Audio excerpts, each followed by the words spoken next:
Good evening, one and all. How's it going? I'm actually not streaming at 10 or 11 p.m. for once. Can you believe it? I certainly can't. I was actually ready at 8:30 today, and I had a few snacks and bits and pieces, and I'm here now. So this is a lot earlier than usual. By the way, is my microphone too loud? Because it's it looks like it's hitting the sort of red there for the volume. So I've turned it down very slightly. Let me just maybe lower the gain very slightly. There we go. How's that? Hope you're all well on this Saturday evening. To be honest, I've been hit with a little bit of burnout recently. I felt like a bit of burnout creeping in. I had two events I was helping to promote over the past week. The IEM viewing party on Sunday, and then this AOC Pancake Day charity night on Tuesday, raising money for a couple of charities. So that was pretty busy, pretty hectic, and again, like today, I don't know what it is. Like I'm supposed to be chilling out this weekend, but today I've been doing like a doing day. Today I helped set up a monitor in my son's room. I've been cleaning the place a lot, just house chores and everything. The house looks tidy for once. When you've got 3 kids. The house doesn't look that tidy, but I've tidied it up today and I feel good about it, so now I can have a rest. Going to do a stream for a bit and then maybe play some games afterwards as well. Hello Hannah, how are you? Hannah says, hi, I'm here with the full gang in a spoons watching. You're watching me in a spoons. That is incredible. I won't say which spoons you're in. You don't have to give it away. But it was good seeing you the other day, and I hope the IEM stuff went well as well. Keep me posted on all that stuff. I've still got stuff to put live. I've got an interview with Machine coming out soon, hopefully tomorrow, that Reese conducted on the weekend as well. So as usual, there's nothing scripted with this. There's quite a lot of stories I haven't been able to write this week because I've just been too busy. But let's have a look around, shall we? Let's have a look. To be honest, there hasn't been massive news that's jumped out at me this week. We will come on to some more global news. I've done a bit here on. We've got the VCT EMEA kickoff tournament happening soon. Some broadcast talent that have been announced the other day.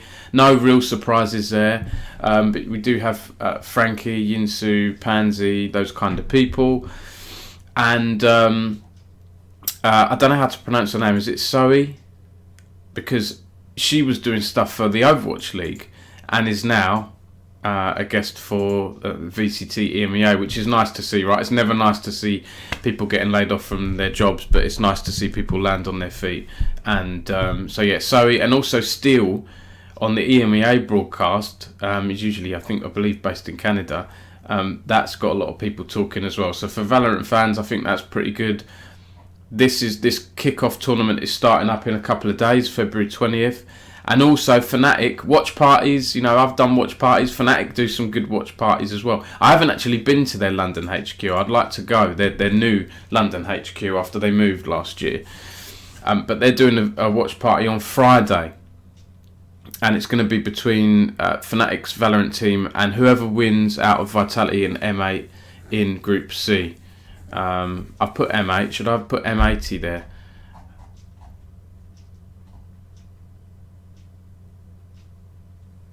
I hope I haven't got that wrong there because I can't see an M8 here. Gentle Mates, sorry, I've written M8. That's completely wrong. It should be Gentle Mates in Group C. Although actually, I think that's how Liquipedia lists it. So I'm going to blame Liquipedia for this. Where are you, Liquipedia? Let me have a look at this. Hannah says, still working on 2 IEM pieces. Had to take a few days to recover. That's completely fine, Hannah. And there's no rush. Doing a piece a week or so after an event, I don't think there's any problem. Interviews with talent, looking back on things, opinion pieces, it's all good. So yeah, we did the main stuff, didn't we? We did the previews, we did the donk and the team spirit win and all of that stuff. I have some more things in from Reese to write about donk as well, which I need to get onto at some point. But yeah, where's this Liquipedia page? Because I don't want to be going mad here.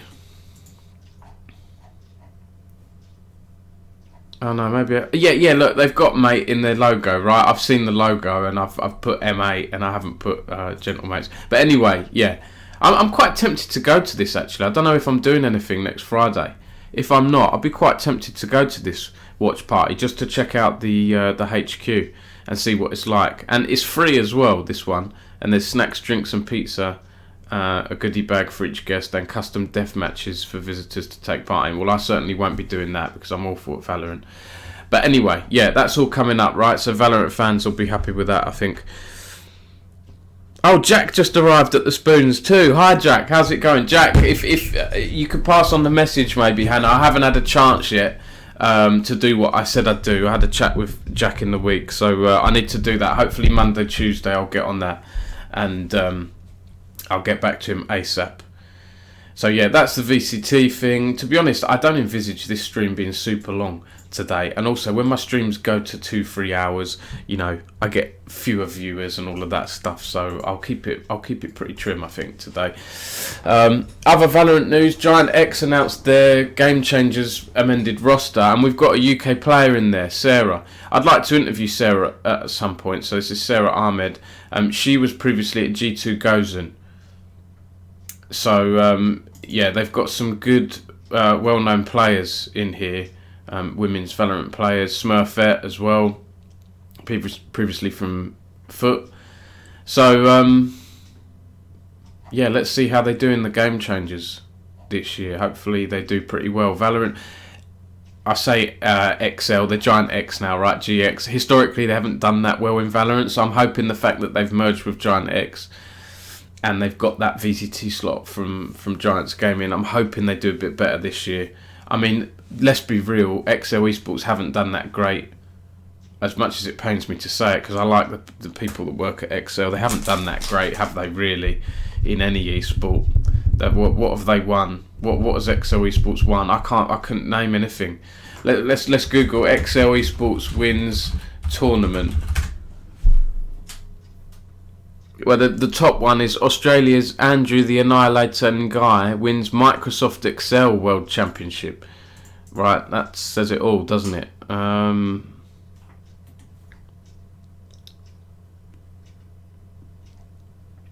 Have XL... Do you know what? This, I can't believe I don't know this. Has XL Esports ever won a tournament? Okay, yeah, they've won some Tier 2 stuff. So this was a couple of years ago.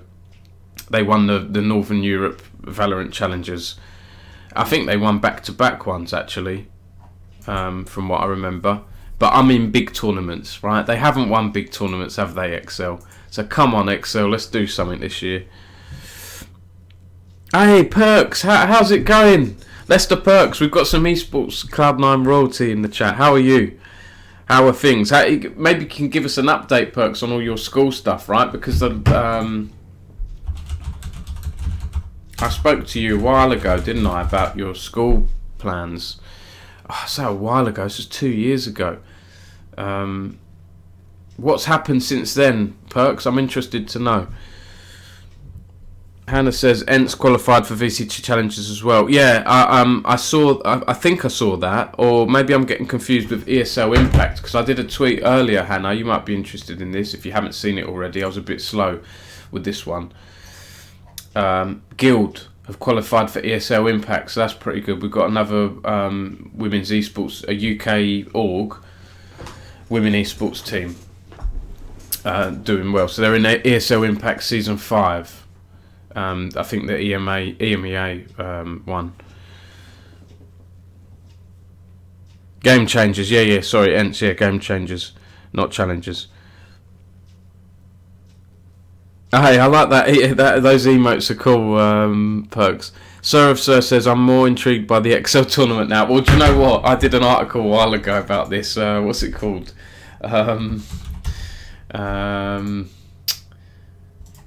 Microsoft Excel.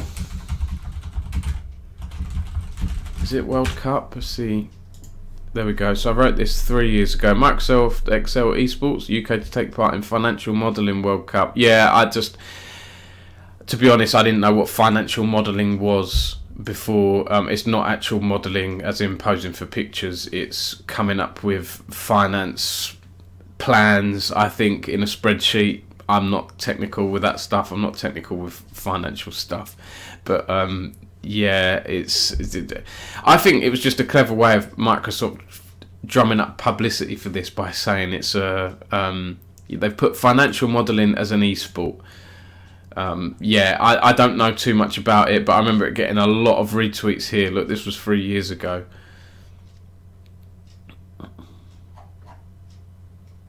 Loads of people saying, yeah, I found your new favourite sport, your new favourite esport, all that stuff. Yeah, it is a thing, Microsoft Excel esports. Oh, Perk says it's built waiting for opening. Okay, don't worry, I'll invite you. Well, thanks very much. Yeah, I'll look forward to that. That would be great.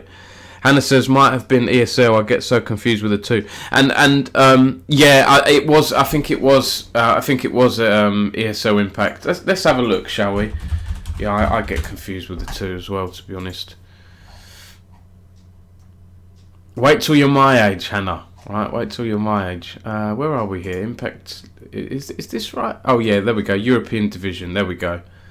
Yeah, see, yeah, Ents Athena. I've just got through the Open Qualifier 1 with Guild, right? I think that's what you're thinking of, ESL Impact. And then the Qualifier 2 is actually, I think, happening this weekend. Yeah, it's I don't understand this. Well, unless Liquipedia is wrong here, because it said it started yesterday and ends tomorrow, but there's only 2 teams.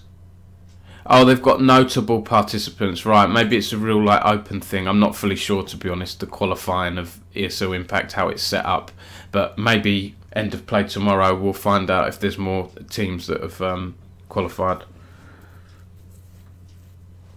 Yeah, how's things otherwise, Perks? Are you how are you following Cloud9? You know, what's your journey been in esports over the past year or so? Because I saw you at Insomnia, right, a couple of years ago.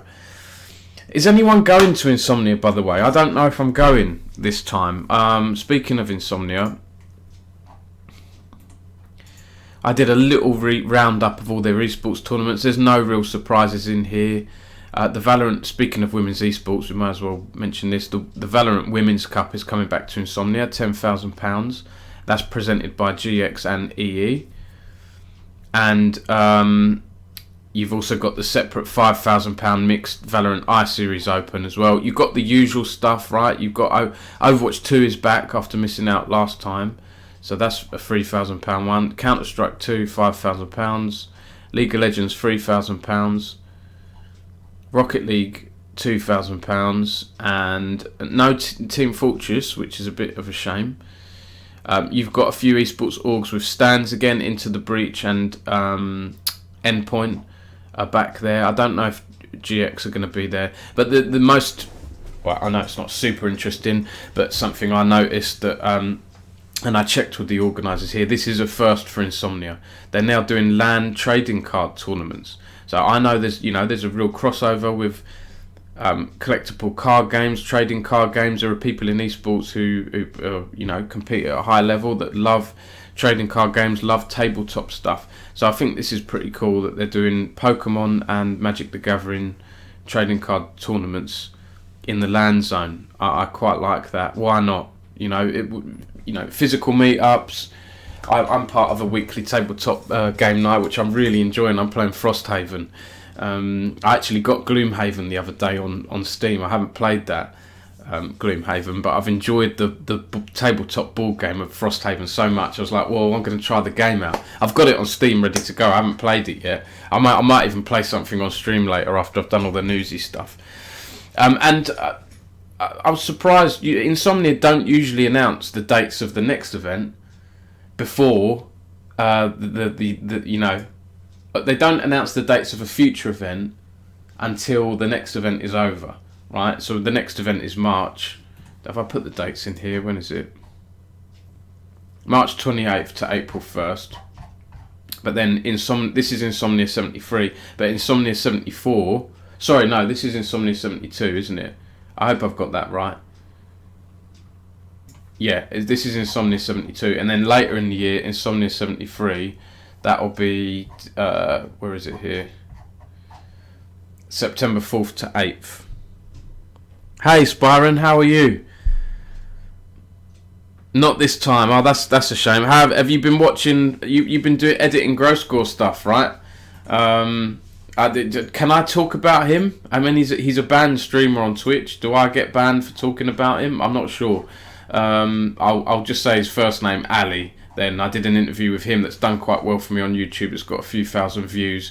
I've just seen Odie in the chat. Hello, Odie. How are you? Another person who used to watch Grow Score back in the day. So if you're interested in him streaming again, and I covered everything. I covered, the allegations that were against him a few years ago. I covered loads of stuff. It's a long interview. It's probably my longest interview, actually. It's 1 hour and 20 minutes. But that's on my YouTube channel. And it is on my site as well. There you go. I've put it up as a featured post, so you can see that if you want to. George, how are you? Good evening. Perk says... C9 not doing so well. Saw them in London last year, which was... Oh, did you? What was that? What were Cloud9 doing in London? That wouldn't have been MSI, was it? Were Cloud9 at MSI? I can't even remember now. I think they were, maybe. Sloopy, thank you for following. Also, thank you to Max something, who followed right at the start of this stream. Thank you, and apologies I forgot your name. Why is that chat there? Why is that? Oh, God, hang on a minute here. What am I doing here? Where's the chat box here?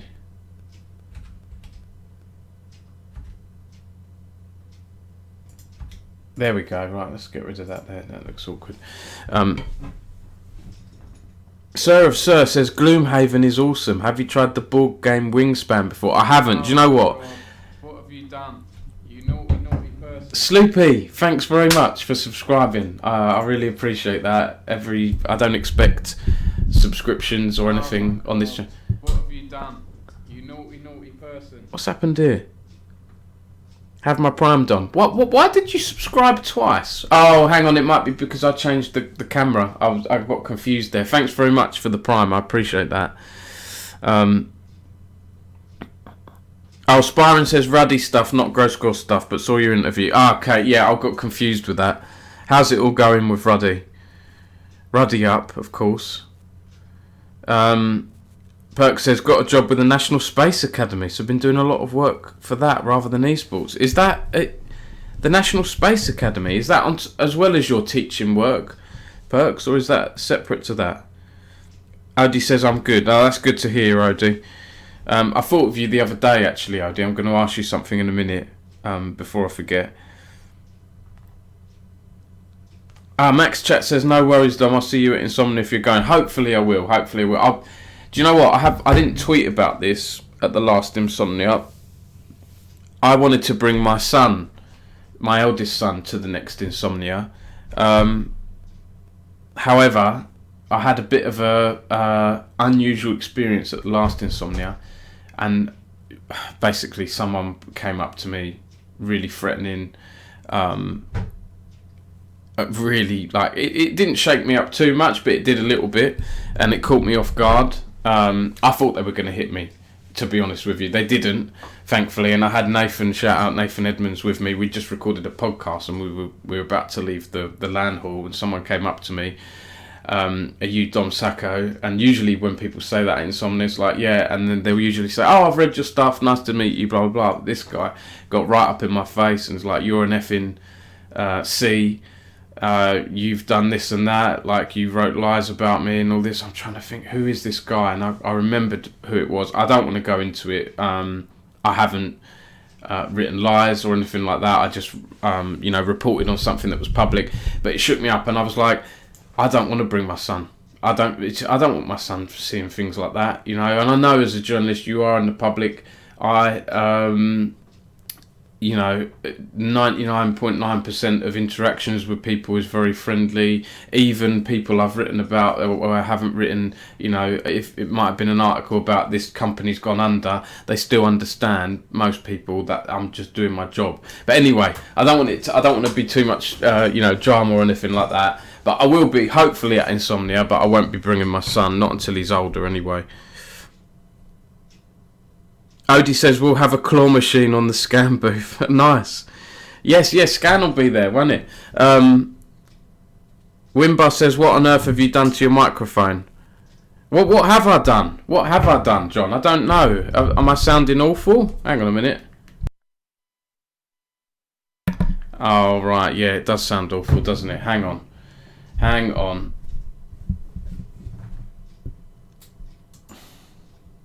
Thank you for letting me know, John. It should be... No, it is saying microphone. It is my Blue Yeti. I don't know what's going on with it. Hang on. Should I turn the gain down a little bit? Is that better, John? I don't know why it's coming out so loud. I don't know what's going on with it, this thing. Hang on. Is that better? Or is that still too loud? How about now? 1, 2, 3. Why it's so blooming sensitive, this thing. Oh, I know what's happened to my microphone. My son was in here the other day. My youngest, one of my twins, mucking about with it. So maybe he's changed the setting on it and it's made it go really loud. I don't know. How's that? Is that better? Now we're hearing every breath. I don't know what's going on with it.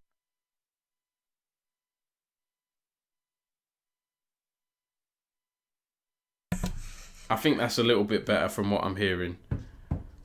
Dom MSI, yeah. Oh, okay. Perk says still teaching. It's a side hustle. I met Nathan in London too. Such a lovely guy. He's with Ellis Genge. Yeah, they're friends, aren't they? Yeah, he's friends with the rugby player. Yeah. Sorry, I didn't want to tweet about it at the time. There were a few things that happened to me last year at events that were pretty crazy, and I didn't want to tweet about it. Right, I didn't want to give this person, I didn't want to make a big deal out of it. I did let the organisers know, and they did say to me, "Do you want us to kick him out, Dom?" And I said no. It's nothing really happened. Nothing came of it, and I didn't want it to be a thing where it was like, "Oh, Dom got me kicked out of Insomnia." Like, no. And then I had another event earlier in the year. Some weird stuff happened. I might save some of that other stuff that happened, not with the incident I was talking about. I might save it for a book. I've been wanting to do a sort of 10 years of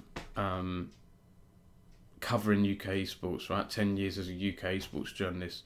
So we'll be at that point. When will it be? 2025. It'll be around like October 2025. So if I do the 10th birthday party of Esports News UK, hopefully I'll bring that out. It'll probably just be a what do you call it, like Amazon book. What are those? What ebook, right? It'll probably be an ebook, and I'll make limited copies if people want them as well. But I do want to. I've seen a lot. I've seen esports change a lot in that time, and covering it every day. You do see it change. I think that'd be I'd like to write that book. Odie says, Dom, if he's there again, point, I'll have him kicked out. Need to write my book, Dom. 90-10 sound good? Yeah, 100%. Yeah. I'd love. Do you know what? I thought about doing books and things. I would love to write someone's story in esports or help write it. I haven't done that before, but I would think I'd enjoy doing it. No, it's okay, OD. No need to get kicked out or anything like that. But it put me off a little bit. I think I'll wait till my son gets a bit older before I take him, to be honest. But I've taken him to some like local ones like Norwich Anime and Gaming Con. And OD, actually, while I'm talking to you, I want to get your views on this. So this is a sad story, but an inspiring charity. If you didn't see this, my pinned tweet, after I interviewed this charity, I don't know, the story resonated with me, and I really want to see them do well. And I never ask for retweets. Like, I never ever ask for please retweet, but I did it in this case. So it's about a family who sadly lost their son, I think it was back in 2018, to brain cancer. So really sad story. But they realised, like, when he was in hospital, getting the game's console and playing it in a hospital room isn't that easy to do. So what they started doing after he passed away, they started to make these medical gaming carts. So these carts have the console built in on the side of them, all the power sorted. They have the monitors built in, like AOC Philips supply the monitors, and then you just wheel it over to the side of the bed, so that the sick child or their family or friends or whatever can play video games on the bed, right? By the bedside. So a very positive charity, and they've grown pretty well. I think they said they've got 500 gaming carts around the UK now in different hospitals. But I interviewed them as part of this Pancake Day fundraiser that happened on Tuesday in London, and they told me about they'd love to have some kind of esports team dedicated to their son Reese. So that's Reese's sister there and dad, Johnny, and they love the idea of getting some kind of esports team together to keep his legacy, to keep his name going. And the charity is called the Rockin' R because that was Reese's gamer tag, and they still have his gamer tag, and their logo is him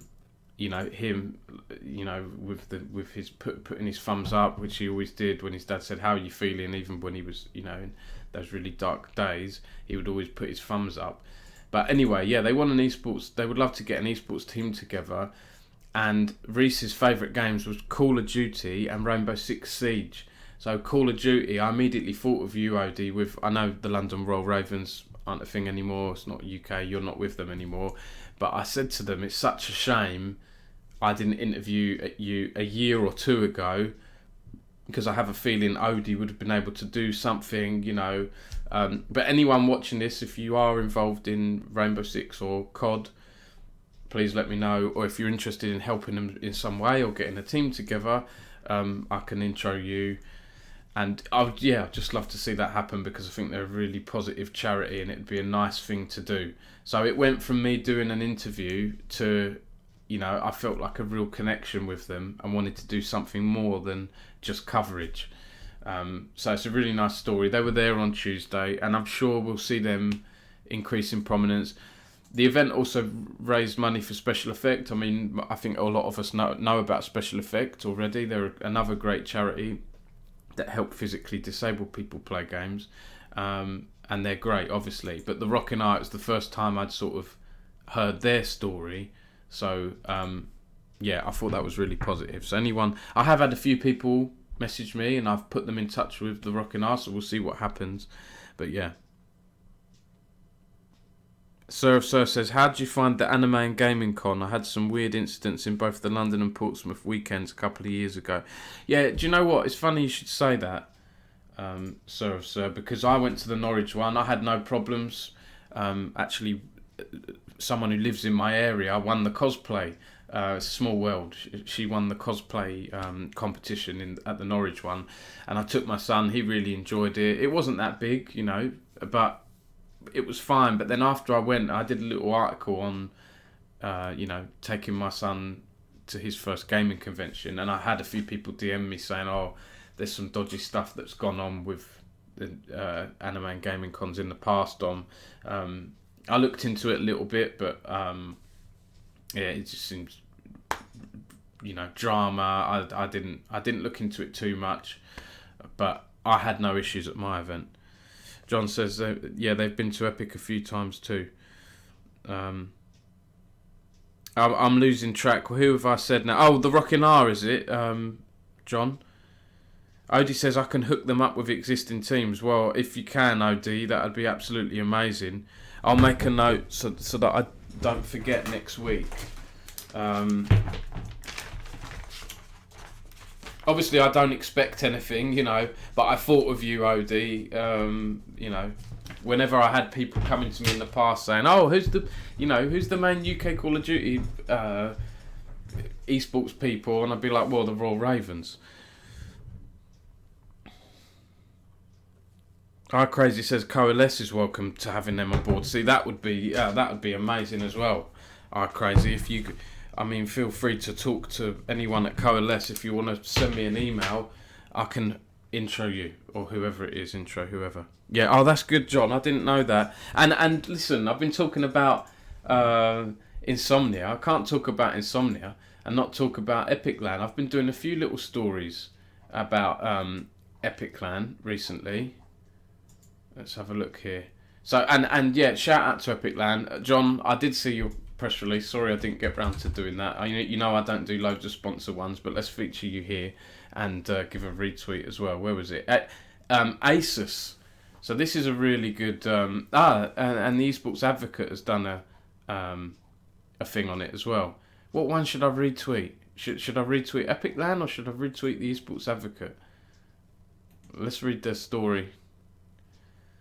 This is great, John. Like I don't have any contacts at Asus.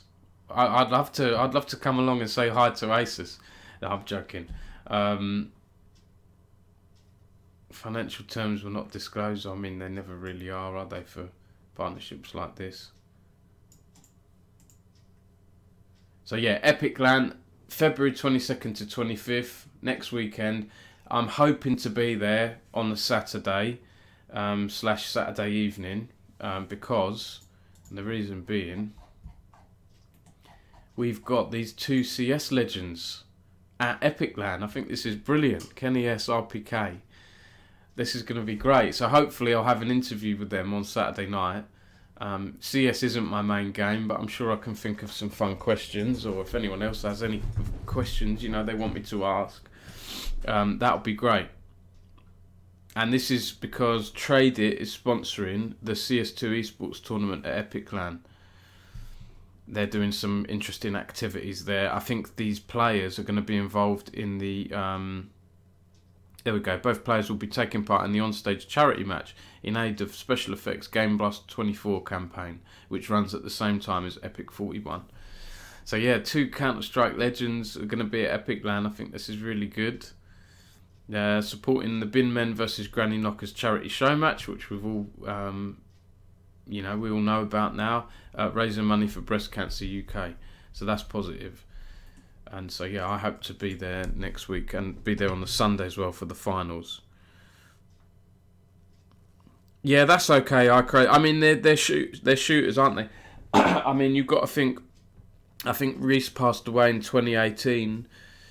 Apex Legends kind of got bigger a bit after that, didn't it? Unless I'm wrong with my dates. So, he might have liked Apex Legends as well.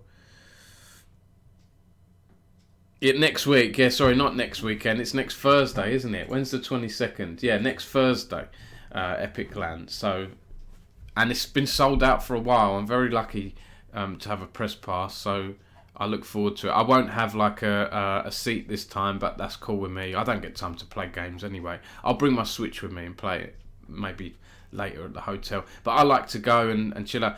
And actually, John, so someone did express interest in coming along with me and taking part in one of your tabletop tournaments. Do you have a tabletop tournament there? And then he was interested in maybe taking part in a tabletop tournament and then writing about it afterwards. How I got on and this and that. I think that could be quite a fun little article. What's on? Sonic Mania speedrunning? Wow, that sounds interesting. Who's doing that? Aston is an admin there. Shout out to Aston.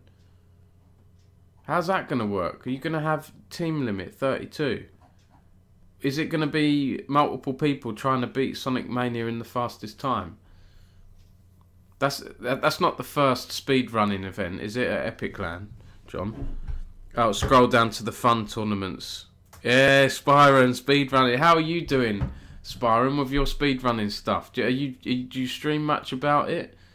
Do you stream much speedrunning these days? Where's fun tournaments? Hang on.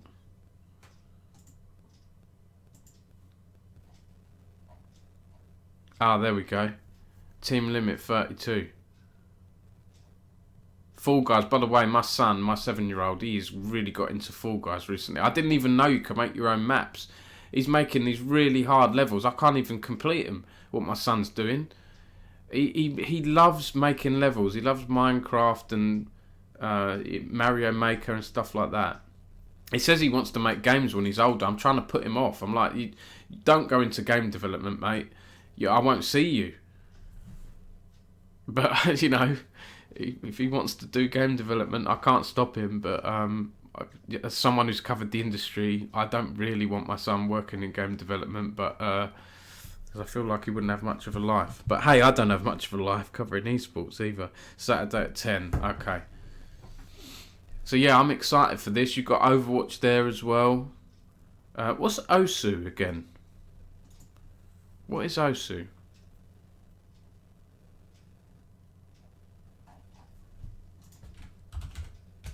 Oh, rhythm game. Oh, right, okay. It's interesting. How come you got that there, John? Has that come from an admin or something? The bestest free-to-win rhythm game. Oh, it looks like... what's that old game I had on my Nintendo DS? Oh, I can't think what it's called. It had like a David Bowie song on it, and oh, it's gonna bug me now. I'm gonna have to Google this. DS rhythm game, David Bowie. Elite Beat Agents. I don't know if anyone's played that. That's a really good game. It looks like that type of thing. Spyron says, streaming my speedruns as much as I can. Sitting on 7 world records now. Oh, mate. What? What are they? You got to tell me. Hey, maybe I could interview you, Spyron, at some point. I did an interview with... I've done a few speedrunning interviews and coverages, articles over the years. I interviewed Binny, who's the UK's fastest Mario 64 speedrunner. Well, that was a few years ago. I don't know if he's still the UK's fastest. Medic broke the Hades speedrunning world record. I interviewed Bowie, the hero. I really liked this interview, actually. He was saying speedrunning is about like the love of gaming, the love of the craft of game development and all this stuff, bettering yourself. I liked that. I'm going off on a tangent here. What was I doing? I can't remember what I was doing. Osu.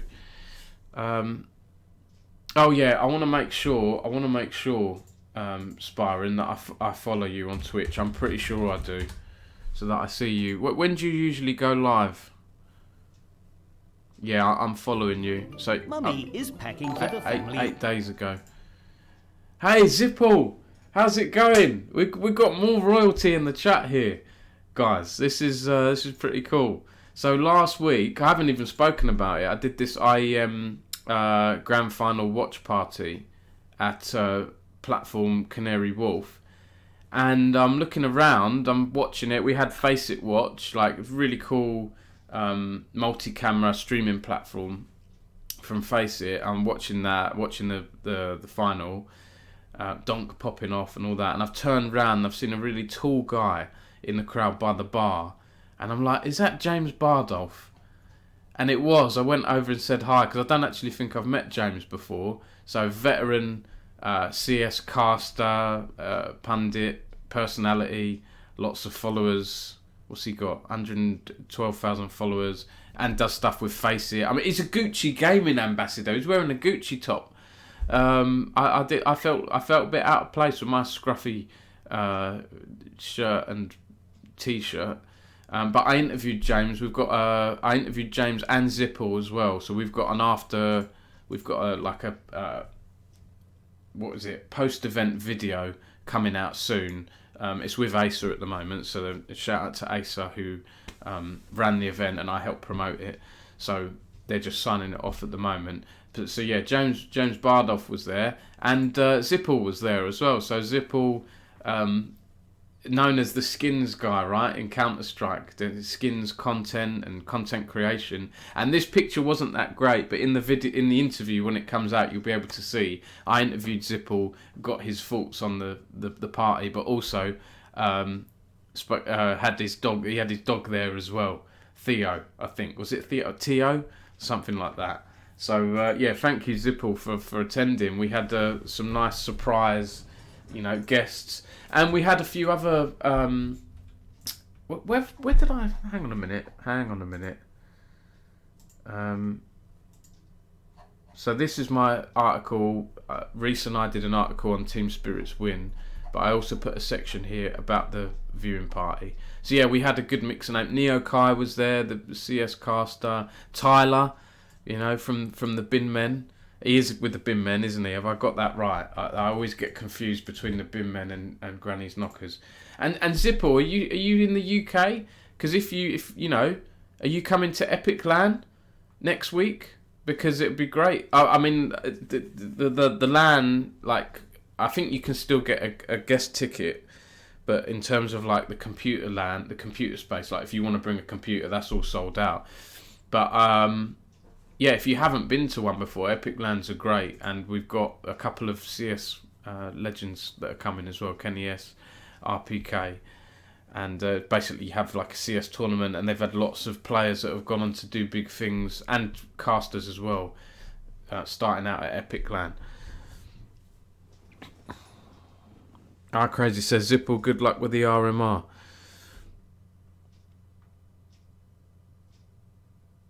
You're in Bucharest for the RMR with the team. Brilliant. Oh, okay, yeah, you. Sorry, I should have known that, shouldn't I? But yeah, thank you, Zipple, for following the stream and for attending the event as well. And good luck at the RMR. So yeah, if you want to, know your skins stuff, go and give Zipple a follow. I'll be honest, Zipple, CS isn't my main game. I cover it because it's popular in the UK. We have a good esports community around CS. League of Legends is my main game, but I follow any esports stuff that's happening in the UK, and we've got some big names, haven't we? In the UK now, well, not loads, but Mezzi, has been doing well, hasn't he? Smoothie is a big personality, and so on. Casters, we've got some big names. I mean, Richard Lewis, top journalist in CS and beyond as well. Nathan Edmonds says 10 out of 10 tweet. Nathan, I'm happy. I'm happy you're happy with my tweet here, right? Because I've put, here's the link to keep Nathan Edmonds happy after he told me off for not putting the link in the tweet last time. But Nathan, right, look at the last tweet I did. Zipple's a content creator, right? A pro content creator. Zipple, what do you do when you're going live? Do you put your link in the tweet? I guess you don't need to put the link in, right? Because you're more well known than I am. But yeah, last week I did this tweet and I said I'm going live with the stream. And I didn't put the tweet name in, and Nathan said, where is it here? Where's Nathan's? Yeah, Nathan said on stream to me, where's the link, Dom? Right? Where's the link? You should be putting a link here. But Nathan, look, this tweet got 1,400 views, 28 likes. This tweet today, I've put the link in, 360 views, 5 likes. Come on, Nathan. I've got to be right with this. I know you're the social media maestro, but I've got to be right with this, surely. Elon said it himself. He said it. If you put links in your tweet won't travel as far on Twitter. Dota as well, well, not as much. I covered Dota a little bit, Zipple, but because we don't have a lot of UK talent in Dota, I haven't covered it too much. Although, saying that, right, we've got the ESL 1 Birmingham this year taking place. I think it's in April. But we've got Ari here. I hope I've pronounced that right. We've got a UK Dota 2 player who's qualified for Dream League, and hopefully I have an interview with Ari on Friday about this, qualifying for Dream League season 2022 and season 22, and winning Bet Boom Dubai 2024 with OG. So yeah, again, I'm not a Dota expert, but I cover so many games. I don't think as a journalist you need to be a high level, high elo challenger player to understand esports. I can ask him questions, right, about his career and his aims for this year and all of that stuff. So I do the occasional bit of Dota content, but not that much, just because we don't have a lot of UK talent. And I tend not to do, like global coverage. So if I go on, I don't know, If I go on Dixerto Esports, they're going to be doing a lot of stuff that I won't do, like Evo, right? I'm only going to write about Evo if we have a good UK angle. I can't compete with Dixerto and Esports Insider and Dot Esports because they have big teams. You know, I just have myself, the occasional freelancer and volunteer. So that's why I focus on UK as a niche, because I don't have competition, right, doing that. And I'm providing something else that these sites won't do by mainly covering about the UK. So that's why, long answer to your question, so I don't do a lot of Dota. Nathan says, compare Twitch stats though, please, man. Well, I mean, I don't have loads of viewers anyway. Now, I've got 11 live viewers at the moment. Last week, I had about the same, but it dropped off quite quickly. Big increase in viewers, Nathan says. But Wimbar says, what does that Nathan know? Nathan said it's about who comes to your stream. Yes, yeah, I guess so, Nathan. Yeah, I guess so. I don't want loads of randoms coming to the stream. Well, I don't mind, to be honest. I welcome anyone. Zipple says, links kill tweets completely. What most people do is Twitch at Esports News UK without a link. Yeah, that's kind of what I did last week. Without the at here, I put that. There we go. Zipple says, there is Blitz, the Dota coach. He lives in Wales, but often in London. Good lad for Liquid. Ah, right. Do you know what? I don't know if I even realised that. I mean, it rings a bell. Yeah, so region North America. Right. Do you know what? I didn't realise that. My main people I knew were Ari and who's the caster guy? Oh God, I can't think of his name now. There's a few castles. OD Pixel, right? And there's T Governor, is who I usually think of. But when you compare it to other games, right, we just have a lack of UK talent. You look at Valorant and I know League of Legends, we don't have a lot of players, but we have regional leagues and stuff, right? Dota, you don't have. We had an ESL UK Prem for Dota years ago, but it was just like a, you know. What am I thinking of? Like a sort of test league. It wasn't a super regular one. Odie says, cool ads there. Go back. Was this on the Dixerto? It's not this one, Odie. Is it cool ads? Microsoft Azure and recession-proof course. Domino's. Disney. Where am I looking, Odie?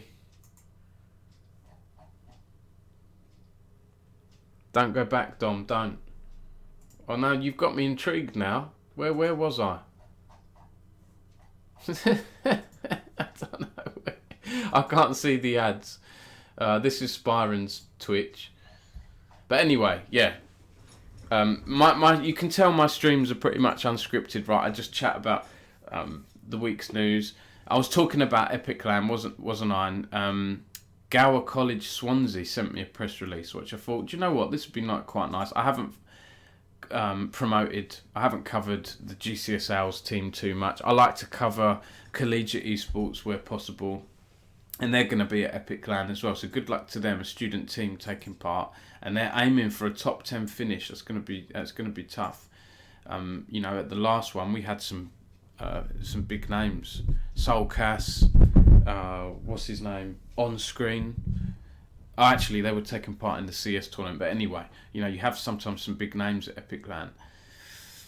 But yeah, good luck to them. It's nice to see stories like this. I like, you know, if you send me a press release and it's interesting and it's about UK esports, I'm most likely going to cover it because I don't have a lot of time to do investigative stuff, sadly, these days. So I like it when I get you know, press releases and stuff. So yeah, Epic Land, we've got Insomnia coming up, haven't we? Actually, while I'm on that, where are the other events here? Why have I not? Oh, I haven't put that as a featured post, but I've got top.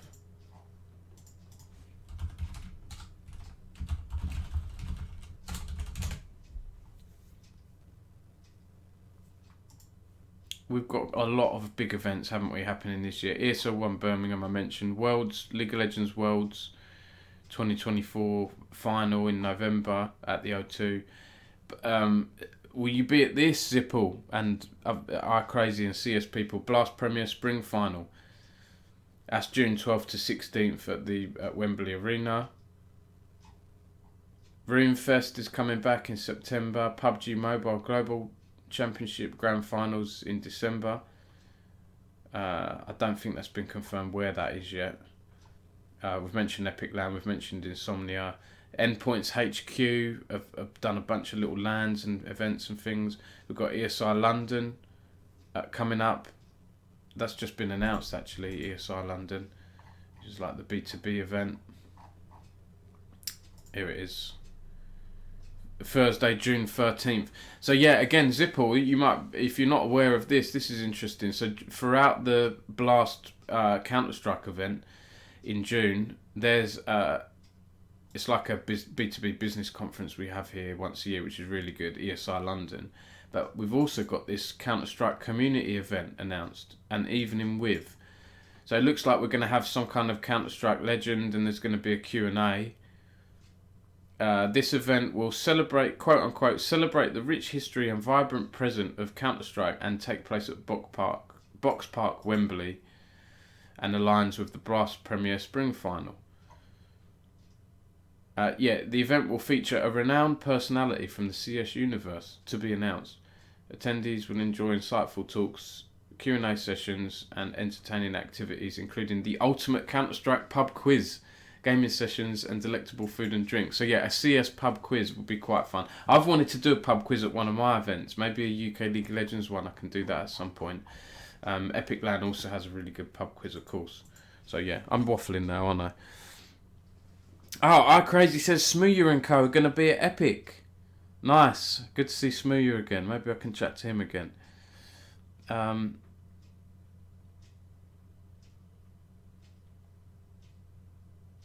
Odie says I went to the Bet Show in London. Yes, I was there as well, Odie. I was only there on the Friday, though. I had a graveyard shift. I was doing a panel with Elliot at GX and Jeff Simpkins at Resolve, and we were chatting about Path to Pro and how students can get a career in the industry and that kind of stuff.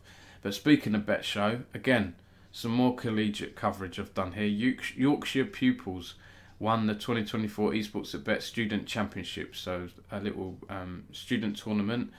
We had the York College Vikings win at Rocket League, I think it was. So York College won that one. And who won the other one? Barnsley College won in another tournament as well. You can tell I'm an expert for a day, right? I can't even remember what I've written here. Right, they were Rocket League tournaments, basically. Okay.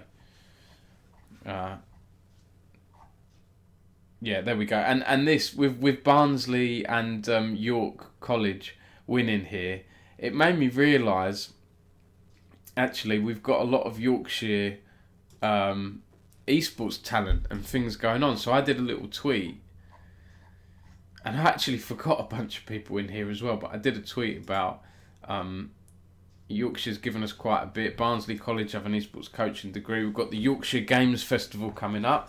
Any Baldur's Gate fans in the chat, there's a voice actor of Karlak who's going to be there, Samantha Biart. I'd probably not pronounced her surname right. Yorkshire Tea partnered with Insomnia Gaming Festival and had the Yorkshire Tea controllers you can get. We've got Ryan Central from Yorkshire. We've got Endpoint in Sheffield. Right, so shout out to Yorkshire. Duck has put Yorkshire Esports Association. There we go. The Sarge says Yorkshire just built different, mate. 100%. 100%.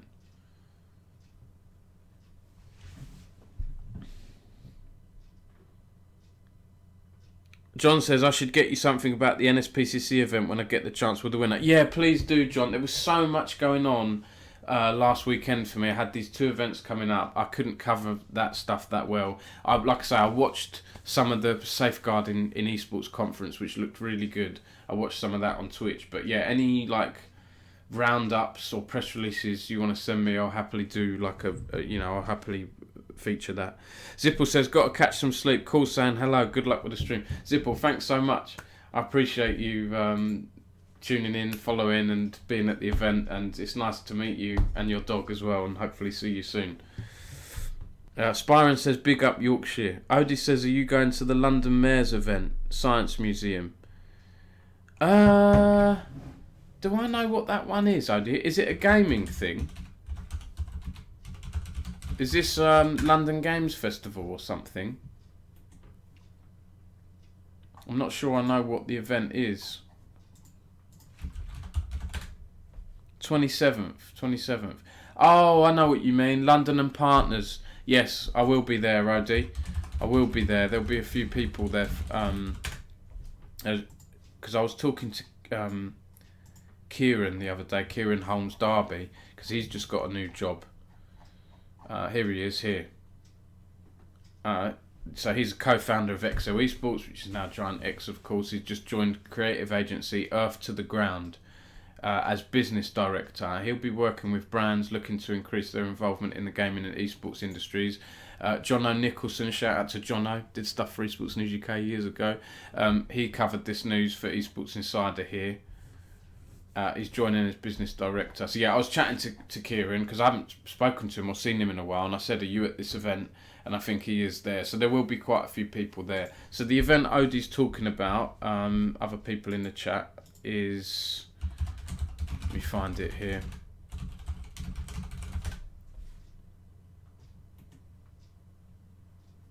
I forgot it was... Is it the Science Museum, is it? I forgot it was at the Science Museum. For some reason, I thought it was in East London again, where they did the other one. So this is the Esports Summit presented by London and Partners. Will take place on Tuesday, 27th of Feb at the Science Museum. Oh, I'm looking forward to that even more now if it's there.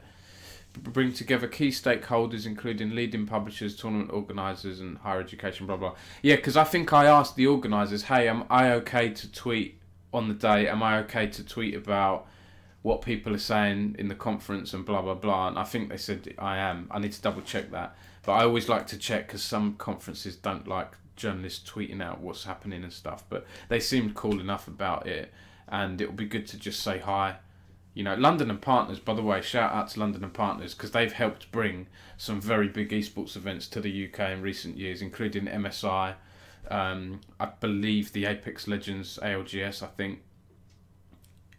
Yeah, great, absolutely great that they're doing that. And they did, of course, say in an interview with me, and previously they said this as well, we want London to be the European capital of esports by 2024. We're here in 2024. We've got some amazing events, haven't we? You could argue this year we've got more events in London and the UK, more big esports events than other parts of Europe. I know, you know, League of Legends World Championship finals are going to be here. I know there's the Riot arena in Berlin and this and that, but you know, that's not as big as the Copper Box, is it, or the O2? So, you know, they are getting there, aren't they? I don't know if we're the European capital of esports, if we can say that, but we're certainly moving. We've certainly moved up in recent years, I'd say. Odie says, then I have ESI Oxford. Yeah, there's loads of stuff going on, isn't there? ESI, what's it called? ESI Next Gen, isn't it? I'm not sure if I'm at this one, but I will try to make it. So this is 6th to 7th of March at Jesus College in University of Oxford. Yeah, so I love all this stuff. Yeah, I'll try and make as many events as I can. It always helps if an event is on a Monday or a Tuesday or a weekend, because then I'm more likely to be able to make it. When it's Wednesday, Thursday, Friday, I have to do the school run, and it gets very difficult sorting childcare and this, that, and the other. So yeah, this is on a Thursday and Friday, so it might be quite hard for me to make it, but I'll see. Alex Banana, good evening. How are you, Alex? Wow, long time no speak. Good to see you in the stream. Slayer John says London Focus. Well, yeah, I guess it is London and Partners, right? But there will be a mix of esports people there. I'm trying to find, where the hell did I put it here?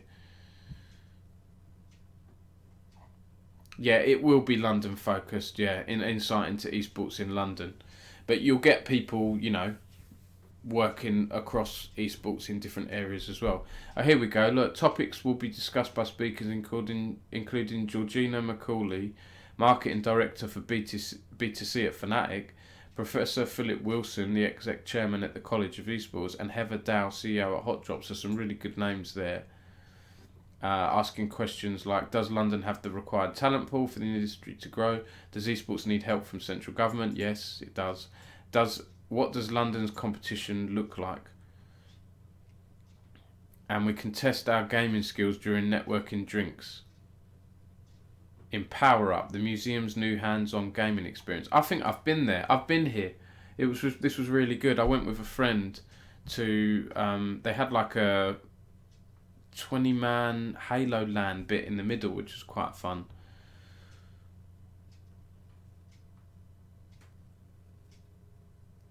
Yeah, I'm pretty sure I've been there, and they had like history of gaming and stuff like that. It was really fun. Oh, it's good to hear, Alex. How are you doing? Are you still playing League of Legends these days? What do you think of the new season? John says, would be tough to get down. I'm all over the next few weeks, but would be interesting to see what's being done, etc. Yeah, regardless, right, there's a lot of events happening, isn't there? If you can't make that one, maybe ESR London or something like that would be good. But yeah, also, if Nathan Edmonds is still in the chat, shout out to Nathan Edmonds. He's helping a wellness tech non-profit who use VR and esports to help people with dementia and social isolation. ESG Gaming. Shout out to Lee as well there. James Fraser Murison. There was a bunch of people. They've received the award from Michael Rosen on stage, and it was an award for like one of the best booths at the Bet Show, which was really cool. A guy called Sevag as well from HTC was there from the virtual reality lot. So Bet Show was good, and I've been all over the place on this stream, haven't I? No change there. I've done a few SEO articles, KSI, some crypto drama. Excel Studio, launched by industry veterans, including Giant X CCO, Mark Carter. So I asked about this. I was like, is this a part of Giant X? Mark said no, but it is under the same ownership as Giant X, right? So JRJ Group, who acquired a majority stake in Excel Esports, which is now Giant X, will continue its support in this new venture to deliver campaigns to brands. So it's a creative agency helping brands connect with esports. I'm sure they'll push some of those brands to Giant X, right, if they're owned by the same ownership group. But yeah, another agency emerging. We've got a lot of agencies, haven't we, in esports and gaming these days. We did an interview with OJ Borg, which was quite a fun little one here by Reese out in IEM. Like I say, he's got an interview for us with Machine coming up soon as well. OJ Borg seems like a really nice guy. He's done a lot of varied stuff. You know, he was a stage host at IEM, just a top UK hosting talent. And like I say, I had the Gross Score interview as well. Actually, it has been busier than I thought over the past week. It has been busier than I thought. Reason back in. Oh look, I forgot about this here. I forgot about these ones. Yeah, we had some more IEM. If you want to check out our IEM content by myself, Hannah and Reese, just click, there's a link at the top left of the site. You can see all our coverage. There's more coming as well. Reason Gaming returning to their Counter-Strike roots. Again, another Epic LAN. This is what I was saying. I've done quite a little bit of Epic LAN hypey coverage here. Teams are putting together rosters just for Epic LAN, or in time for Epic LAN 41. So Reason Gaming, a real, long-running name in UK esports, back with a new UK-focused roster here, led by Byfield, used to be known as Snods. So Reason is back, British. And their new roster will make their debut at Epic LAN. So let's see how they get on. But yeah, you can see the roster there. Alex says, still playing League every few days. Lovely. This season is great. Best in the world. I have to say, as an Evelyn main and a Vi main, I'm enjoying the items. I'm enjoying the changes, Alex. I'm loving it. Odie, right off to bed. Night, Dom. Odie, thank you, mate. Have a good night. Have a good sleep, mate. I hope you're well, and I look forward to seeing you at this London and Partners event, whenever it is. Is it 2 weeks, is it? Yeah, 2 weeks Tuesday. So yeah, see you soon, Odie. John says, it's technically one of the biggest BYOCCS events globally now. People don't realise that. 100%, John, 100%. And this is why I think, was it in my interview with Gumpster at the last one? Because I had to do something on 20 years of Epic LAN. Where is it here? I hope I've tagged this up correctly. When was Epic LAN? Here we go. Yeah, Epic 40 roundup. So I did an interview with Gumpster. Yeah, he said, we believe we are now the single biggest Counter-Strike. Oh my god, I've made a blooming typo in there, haven't I? I'm pretty sure he said single biggest Counter-Strike LAN in you. I'll go back and check that after the stream, but I'm pretty sure he said we're now the single biggest Counter-Strike LAN in Europe because of how many teams we have. Right, absolutely amazing. Yeah, people don't realise, do they? That's why I pulled it out as a pull quote to highlight it. I have to say though, John, what is going on with your format? This Epic LAN. I forgot. I was going to tweet something out here the other day because I was like, "What on earth am I looking at here?" I like Trade It, right? I like the guys that Trade It. Let me have a look here. Where is it here? What do I retweet? I don't know whether to retweet the Esports Advocate or Epic LAN. I like both of you guys. I'll tweet Epic LAN. I've liked the Esports Advocate one as well. Here we go. A new format, right? So Epic LAN's going to have a new format to keep us on. This is like an Epic LAN preview stream, isn't it? It's become. I could maybe put this out on YouTube. Look at this here. Right. So this is a new format that Epic 41 will use for its CS2 tournament sponsored by Trade It. And the format is designed to keep us on a reasonable schedule whilst maintaining quality game time. Further information can be found here. Edenino, shout out to Eden, has put, I don't get it, and if I lose, I will be complaining. 12 likes. Duck has said, Gio, you're not John Kelly. What is this format madness? Several Sheep says, I'm going to need a whole briefing for this next week. And look at this here. So this vertical ladder format being used is a vertical group ladder. Each round you are within a group. Winning will see you progress and losing will see you demoted. Throughout the day you can progress upwards and downwards in the ladder, and at the end of the stage, the higher in the ladder the better you finish. There's 7 rounds for every team and a final tiebreak round for some teams to determine seed in the bracket or making playoffs. Below is a mock example using teams from a previous event to show how progression works. Look, I love this line here. I love this line here because they're sort of preempting. People are going to look at this and go, what? And they've put, we recommend reading on to gain a better understanding. But this just acts as a visual aid. Like, look at this thing here. Look at all these arrows. I do understand it. I do think it's quite a nice format, right? You've got the, I guess, yeah, you've got like 8 matches there in the top seeds. And the 4 winners go here. And the 4 losers go here. And then, you know, this seeding below, the 2 winners go into that one and 2 go into that one, and so on. Right? I do like this. I do quite like it. You know, you win, you stay in, you go up. You lose, you go down 1. And then where you finish determines, you know, the playoffs and all this stuff. So I quite like it, but that graphic, that graphic with those arrows there, that's busy, isn't it? John says, hang on. Oh, hang on, sorry, I'm behind on chat here. Merc, hey Merc, how are you? Hey Dom, get Dom. Hey Dom. Yes, Merc, you salvaged the point today, didn't you, Newcastle? I'm Arsenal. I'm absolutely loving our run of form at the moment. Merc says, I've never managed to get myself to an Epic LAN. Do it if you can, they're great fun. John says, this format is because we have a really difficult number of teams to manage. True Swiss doesn't work for the team numbers, otherwise we'd have just done that. Yeah, I get it, John, I get it. No, it looks good.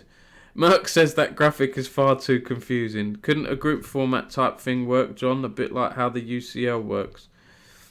John says the 2 group combinations would either give not enough games for a 4-day event or 11-hour days. John says, I feel sorry for Dan having to code all that win bar low. Yeah, so I like it. It's a graphic, maybe, I don't know, maybe it could have been split into more. I don't mind it. But yeah, it does look busy, doesn't it?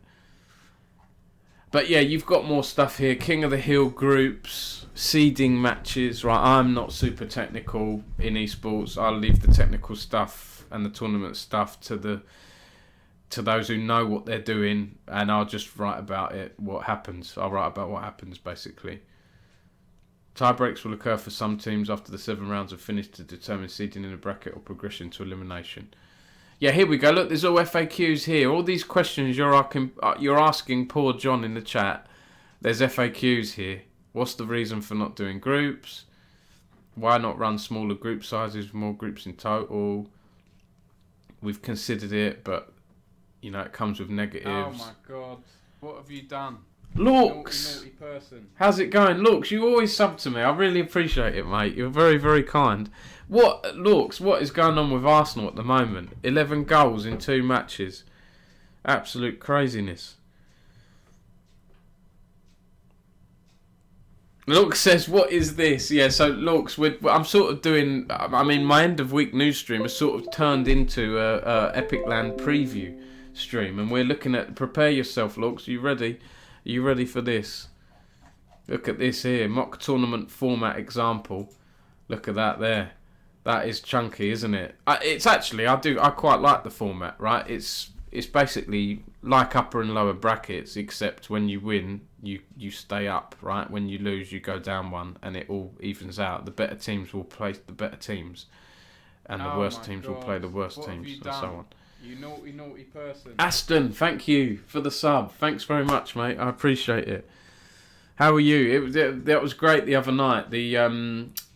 Aston was at the charity event that I was at. I'm just waiting for final numbers. I'm waiting for this.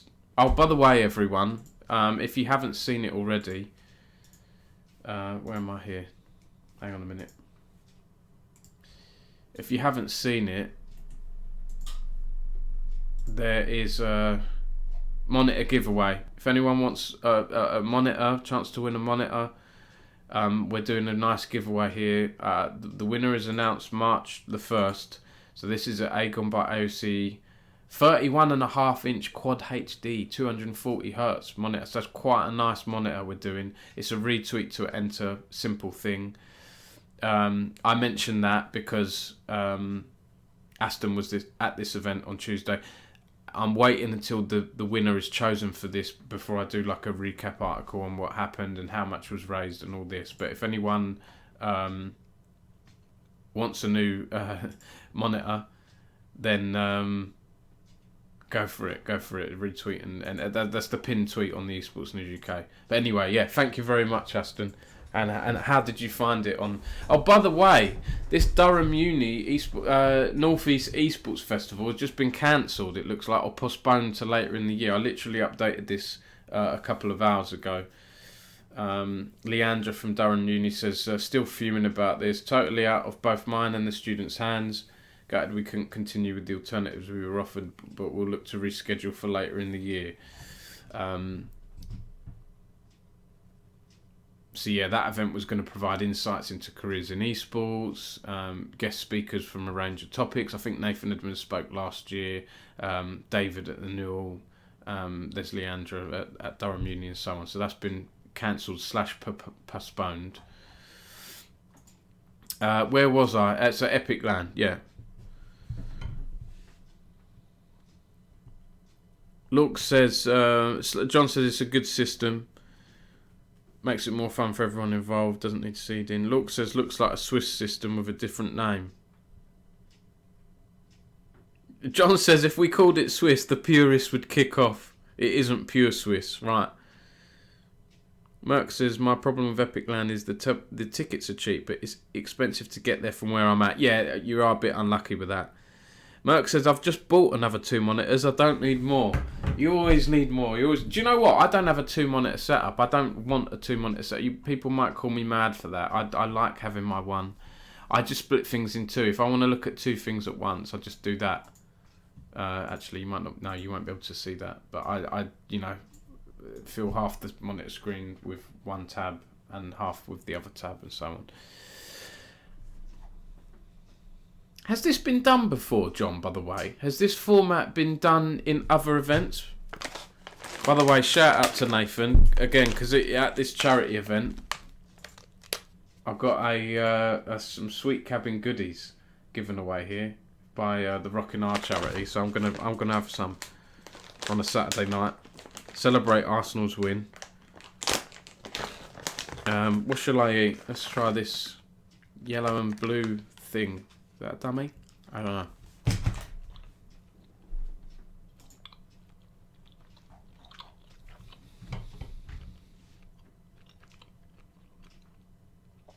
Duck, how's it going, mate? Duck says it's not Swiss. Good to see you on the weekend, by the way, Duck, at the IEM event. How did you find it? Because it was a bit frustrating. There was some audio out of sync issues, but the booths were really good at Platform Canary Wharf. It's a great venue, isn't it? Great venue. We had Zippo in the chat earlier. Duck, you just missed him. Yo, it was good to see you as well. Will you be at Epic Land, Duck? I can't remember what you said. I remember you saying you can't make it or something, or were we talking about insomnia? I can't remember now. But anyway, that's Epic Land. That's my sort of Epic Land preview. Are there other... where's the main tournaments page? Here we go. So yeah, Valorant, StarCraft, Overwatch, OSU, CS2, and then you've got a bunch of fun tournaments. So yeah, I'm looking forward to it. Pub quiz. When is the pub quiz? Oh, it's Friday. I'm probably going to miss that this time. Because I think if I just grab a hotel for the Saturday night. By the way, are there still hotels, John? I need to book one, I think.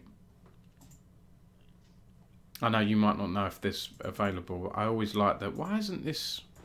Oh, this is tournaments.epicland. That's it. Hang on.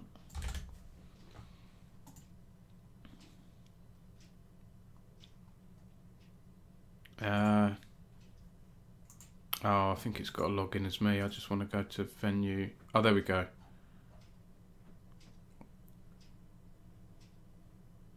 Oh, wow. That's... Why is that hotel more expensive on a Thursday and cheaper on a Friday and Saturday? You'd think it'd be more expensive on the Friday and Saturday, wouldn't you? That's pretty good, 70 quid. Oh, crap. The code expires 1 month before the event. Oh, bugger. Right, okay, so that's my own fault there. I didn't know if I'd be going or not. I'm sure I'll find something. I found some cheap B&Bs before. Aston says, glad you enjoyed the event, Dom. I think it went well and the charities were happy with it. I should be going to more of the events in the future. Yeah, the only thing I was gutted with, there weren't a lot of people there, were there? And I've noticed this with my IEM event. Usually at viewing parties, I'll sell whatever, 100, 150 tickets. I sold 40 for IEM, which I didn't think was that bad in the end. And with the press and influencers we got about 80 in the room, which was a really nice amount. But the charity event, there wasn't a ton, was there? I mean, I'm like this retweet to enter thing that I've just been talking about here. You know, I've put in this tweet, attend the fundraiser event.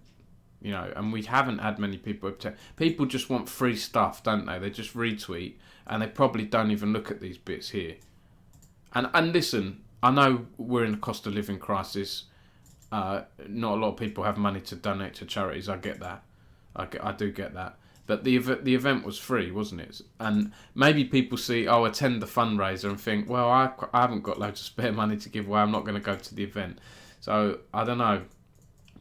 I feel like events, maybe people, I don't know what it is. But Epic Land, you know, that's sold out. So, it depends what the event is, right?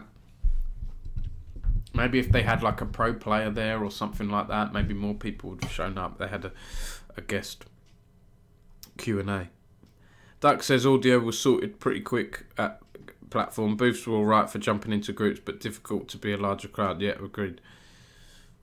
John says no idea on hotels. I sleep on a camp bed for the thing.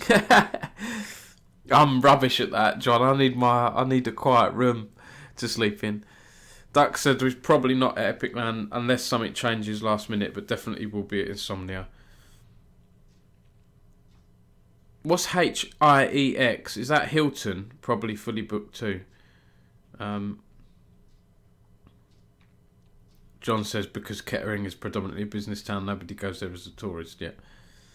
Oh, Duck says I wanted to go to that fundraiser but was working that evening. Oh, no worries, mate. It was good fun. And the charities, what I liked about it was meeting the charities, you know, like I say, the Rockin' R, really nice bunch of people. I don't know why, just certain people you feel like you have a connection with, right, an affinity, and I've just got along with Johnny and Jess at the Rockin' R, and I just want to help them with their legacy, you know, supporting Reese's legacy and getting an esports team together for him. Yeah, they've just done a lot of nice things, so it was nice to talk to them in person at that event. I'm sure they'll be doing many more things. They said that they're going to keep me posted on stuff.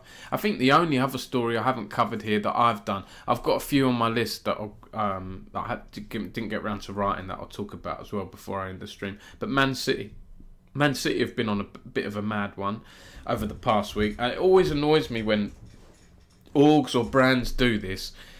They announced like they've signed a new player. I do a story on them signing a new player, and then the next day they announce they've signed another new player, and then the next day they've announced they've signed a contract extension when they play. Just blooming do it in one go, because I'm not writing 4 separate articles. Anyway, I updated this earlier. Initially, I wrote the story about them signing a new Fortnite player called Seti, so I did a silly pun, Man Seti, and so he's a new Fortnite player. They've also he's Polish. They've also signed an American Fortnite pro player called Cold, and then they've signed contract extensions for Trip and Threats, their other Fortnite players. So Fortnite, they're going big. They're focusing on Fortnite. They've still got a bunch of EAFC football esports players as well, but yeah, they've signed a couple of new Fortnite players and announced contract extensions. I think I might have spoken about this on last week's stream, actually. This one, I've already spoken about this, but I've just updated it now. I'll have a look at before I end, I'll have a look at other things. You don't want to see my to-do list, it's horrendous. I can just about make sense of the madness. Let's have a look here. Talk about that. Let's talk about this. Sometimes these are the things that just fall down off my news list right here. Let's bring that up. I think there's not a lot. Yeah, there's a few investigative pieces I want to do, and then other than that, there's not an awful lot here. Right, yeah, if I do that, let's have a look here. So, yeah, stuff I haven't got round to writing up yet. I want to do a bit more investigating into this. So, it looks like UK orgs and esports orgs in general are just pulling out of Women's Rocket League now. It doesn't look to be very sustainable. There isn't a lot of tournaments, and the tournaments that there have been, Women's Carball or whatever it's called, have been one of those things. Late payments, lack of payments, slow payments, it's not sustainable. So I don't blame Endpoint pulling out of Women's Rocket League.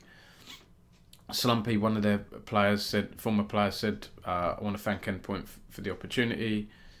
Amazing experience over the course of almost 2 years. Couldn't have wished for a better org to be on and team to be with. Team have decided to part ways. Want to do different things. I feel like we represented the Women's Rocket League scene as best as we could, and I will do my best to continue that where I can. As for my plans, I've got news soon, so stay tuned. So this was Feb 13th. Has Slumpy announced new news? I don't think so yet. No. But Yeah, and then when I looked at this, I thought, well, I know that Resolve and Guild have women's Rocket League teams. I reached out to Jeff at Resolve. He was like, yeah, we let our team go a little while ago, Dom, but again, due to the volatility in the space. Like, I think Pete... Oh, there we go. Look, Endpoint have said, it's no secret there's a lot of uncertainty around the women's Rocket League scene at the moment. We'd love to get involved again in the future. I want to give a massive thank you to everyone that's supported us and the girls. Wish them best luck in the future. I've reached out to someone at Guild who asked me to go through like official PR channels. So hopefully I'll hear back from them on Monday or Tuesday, and then I'll make it a UK Esports Org's withdraw from women's Rocket League. Quite sad, but it is what it is, right? So that's something I haven't got round to writing yet. I'll come on to that in a minute. Yeah, let's just catch up on chat here. 1 second. Oh, Holiday Inn Express. Sorry, Doug. Yep. Man City have been on a mad one since the mid of last year. Good to see them knuckling down on it. Yeah, agreed. It seems to be Man City and Wolves, right? The two main football clubs in the UK that are really focusing on esports and doing a lot in it, or Premier League football clubs anyway. Duck says publishers don't support the Women's Cardball Championship, and the orgs that have run it have overpromised and effed over everyone involved. Plus the rules on this season's LCS means women's teams signed to orgs with other RLCS teams can't compete at the same time. Right, okay. Departure from the rule set from last season, plus what Epic does in Fortnite with orgs drives me. Yeah, you obviously have more insight there than I do, but that's helpful, Duck. By the way, I like that comment. Are you happy with me putting that in an article? That you don't have to, obviously, no pressure. But I like you. You don't have to say F if you do or if you don't want to. But you've summarised it pretty well there, mate.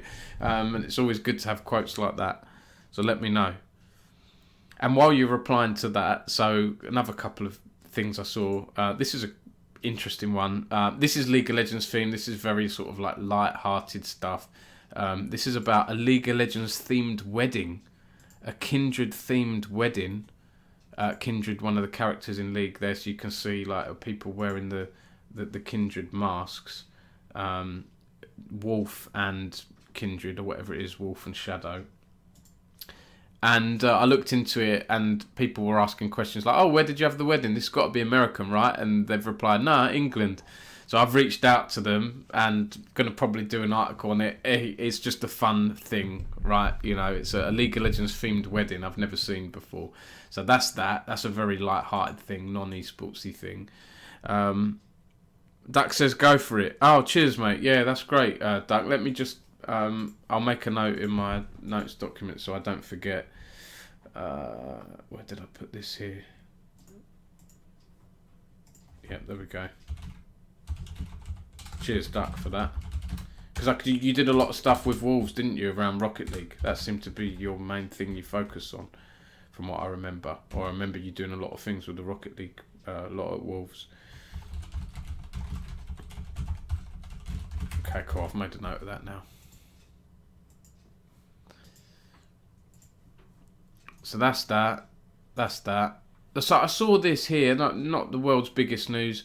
SIS signs deal to provide round-the-clock competitive gaming offering to Genius Sports. So SIS, if you don't know them, I believe they provide content for betting operators, live betting services, all this stuff, right? And they do sports stuff. I think they do horse racing, but they also do esports. I say esports, quote unquote. It's very sort of like casual stuff. It's like 24/7, either eFootball or EAFC esports football stuff, and NBA 2K esports basketball stuff. And they've signed a deal with Genius Sports, who is a leader in official sports data and technology, power and ecosystem that connects sports betting and media. So you'll see more of the SIS sort of casual esports content being shown around the place, right? And Genius Sports' offerings and stuff like that. It's very B2B. It's not very, esports news UK. If I had a slow news day, I might cover it, but it's a few days old now. But anyway, that was something I had on my list. It'll probably fall off my list to cover. And that's pretty much it. And I had something on here. I haven't got around to covering this. I just want to keep an eye on this here. Developer behind Dundee Esports Arena describes new vision and esports rethink. So, this, I don't know if you remember this. There's supposed to be a Dundee Esports Arena. Plans were announced in 2020. It will be used for esports and other things. Have around 1,000 seats. But the new plans, they're revising the strategy. Blah blah blah. Be more multi-use. It will have 1,000 seats instead of the 3,000 to 4,000 we looked at previously. This is down to the esports ecosystem right now and the viability of filling 3,000 seats in Dundee. I'm trying to see. This is it, and they changed the name of the project. Has been called Arcadia, and what happened with this was, this isn't the right link I've got here.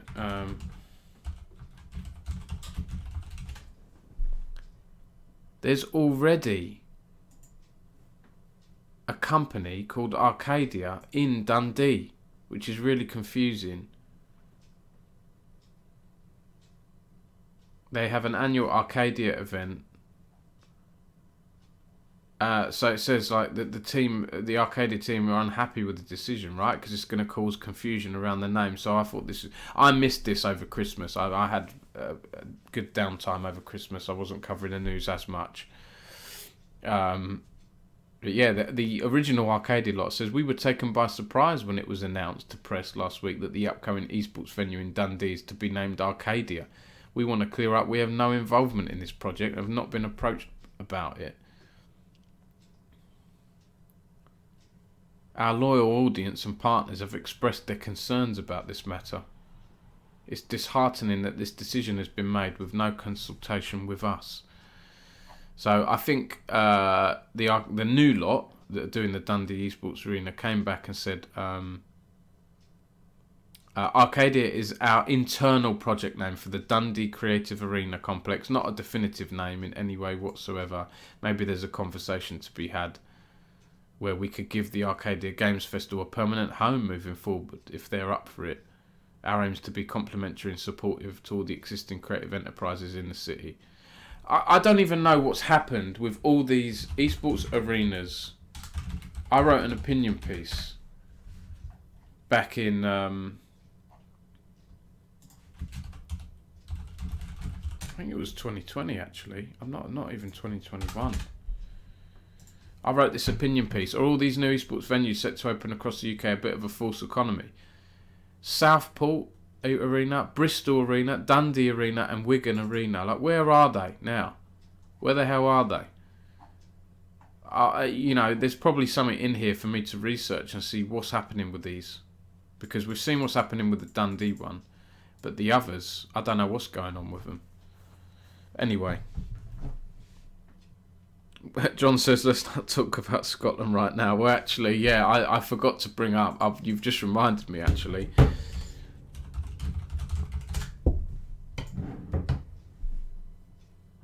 So there were two things that Esports Insider did. I need to retweet them, actually. I forgot. I had a look at them and then I got distracted.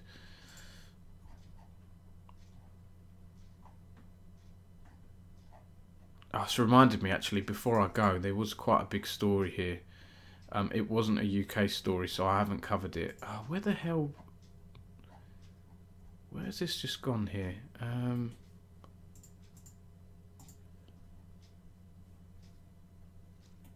This one here. And I can't see it. Where is it? Esports Insider covered it. Where's it gone?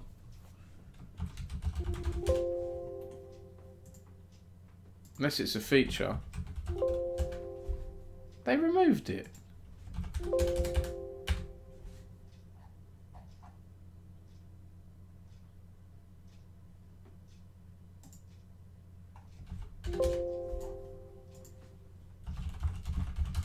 Can't find it on their site. There we go. I don't know why that's... Oh, it might be because it was 12th of February. There we go. But yeah, there's three stories here on Esports Insider I want to just talk about before I go.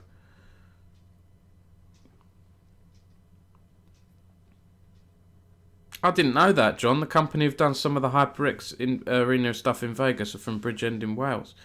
Lork says, any Sacco gaming soon? Well, I downloaded some games earlier. I've got Gloomhaven, because I've been playing Frosthaven IRL, right, tabletop stuff. So I want to play that. I've got, what the hell is it called? Deathloop, I've had on my list for ages. So yeah, I might like to play something, but I'll probably go off stream. How many views have I got? Oh, I've got 9 still, it's not too bad. John, Bristol Arena. Yeah, right, so you might not have heard of this. Right, so this was a couple of years ago here, and I don't know what's happened with it. Bristol Arena concept. Here we go. So in December 2020, a new esports arena and education faculty was proposed for Bristol and the Southwest, a new world-class creative technology education faculty. Bear in mind, this is kind of before the cost of living stuff, before the Russia war and all of that.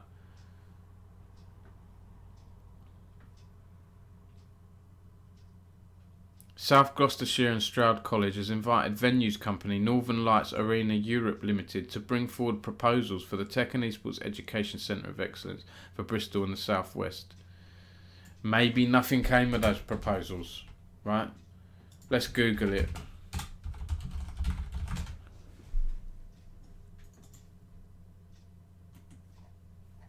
No, it doesn't look like there's been anything else since that late 2020 coverage of it, so maybe dead in the water, I don't know, but it was proposed, this thing.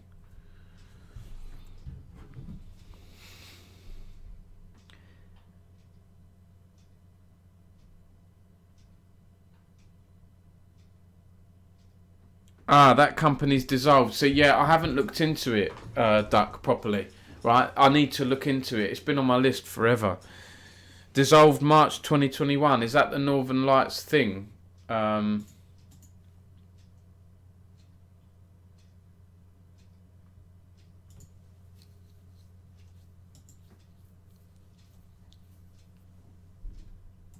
you go then. Well, that's not happening then, is it?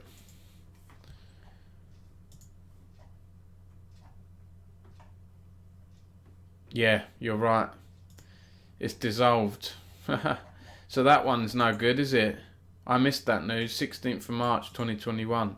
They sort of quietly shut it down. But anyway, there was other ones, right? Wigan. Southport Town Deal Board submitted plans to transform the coastal town in Merseyside and open a new conventions and events centre, 1,200 seats, auditorium for major esports events in Southport. And then Wigan's Galleries shopping centre was set to get its own esports venue as part of a £130 million development.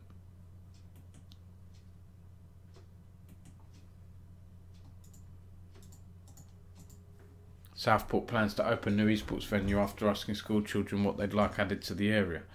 So I haven't heard anything of all these ones, you know. Sefton Council.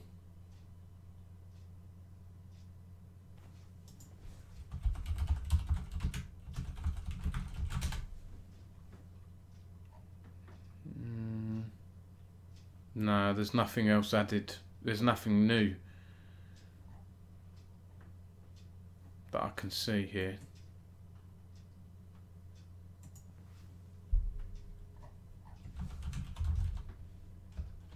No.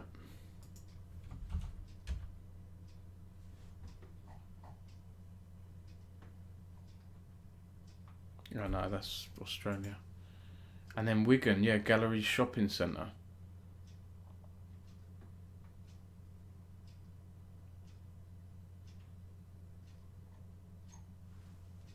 Let's Google that one.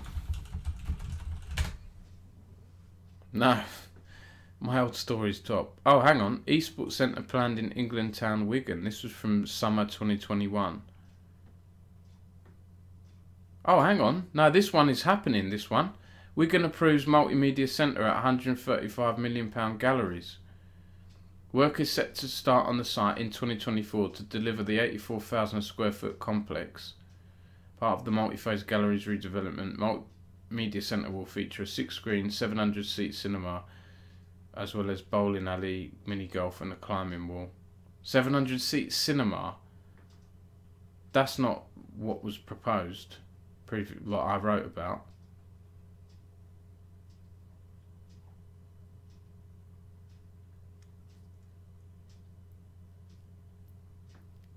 It says enjoying bowling, climbing, gaming.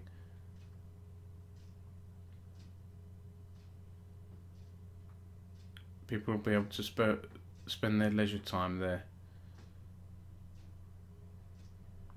The first building will be completed in late 2024.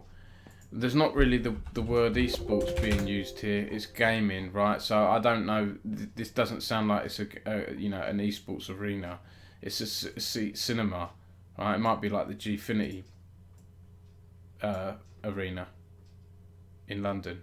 I'll ask them about it. I'll add that to my list. But it looks like Wigan is the only one out of that lot that is. 1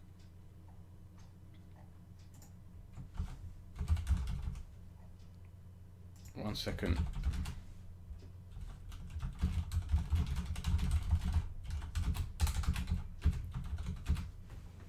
There we go. So yeah, I went on a right tangent, haven't I, with this stream today? Duck says, wait, they were invited to launch it in the start of December, then by the end of it they filed for strike-off. Oh my god. John says most venues need to be multifunctional. Yeah, completely agree. Yeah. So that's that, right? And then the other stuff, so I don't want to go into it too much detail, but Esports Scotland owe quite a lot of people money, from like including winners of past esports tournaments, Scottish Esports League Season 5, contractors and so on.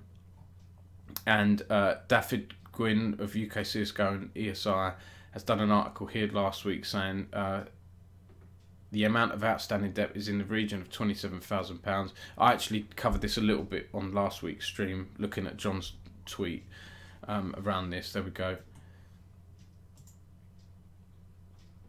So I won't go into this too much again. You can read this if you want to. But it's just an update here from ESI. And in there, where is it here? I think James at Esports Scotland said he's told Esports Insider he's aiming to finish making the payments by June. Let's see how that goes. But yeah, it follows an article we did here about the Scottish Esports League being delayed. I doubt that will happen now, to be honest. We'll see, but I have a feeling it won't, with all this stuff going on. And James Hood at Esports Scotland said, I sincerely apologise for the payment and prize pool issues with SCL5. I take full responsibility in actively working to resolve them. I'm genuinely saddened by the impact on those I admire and wanted to collaborate with. I'm committed to rectifying the situation and fostering a positive esports community in Scotland. During 2023, I created an advisory board and took the time to look inside myself and build a strategy for the future. I've made payments through consultancy and activations, and once other plans come to fruition, I'll have the rest of the payments sorted.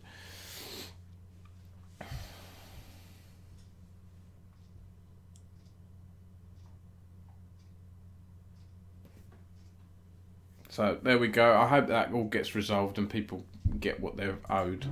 But it's been a long time coming.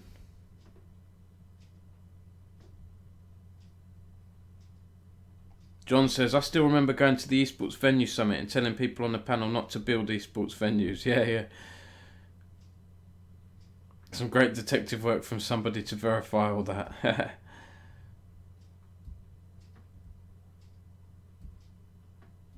I don't know what that timeout message was there. I don't know what happened there.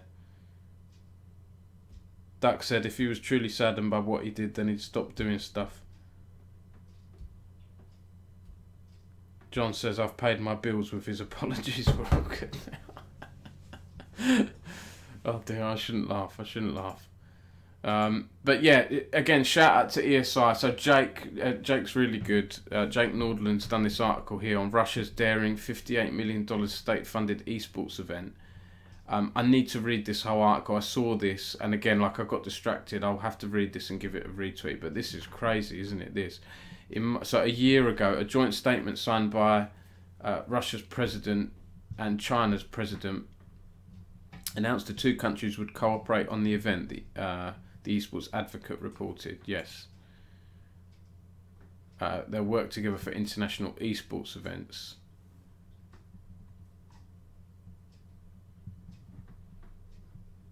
I don't know. I can't see, like, are many people going to go over there for this? I mean, it's going to be digital, isn't it? It's going to be online, surely.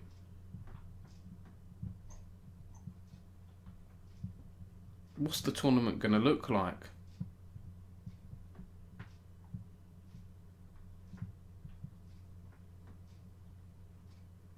G2IG, a joint venture Dota team between G2 and China's Invictus Gaming, is also attending. However, an update to the event's Wikipedia page on February 6th removed reference to G2. Interesting what Jake's found there. If G2 had pulled out of this because it's in Russia, yeah, look, it's just Invictus Gaming.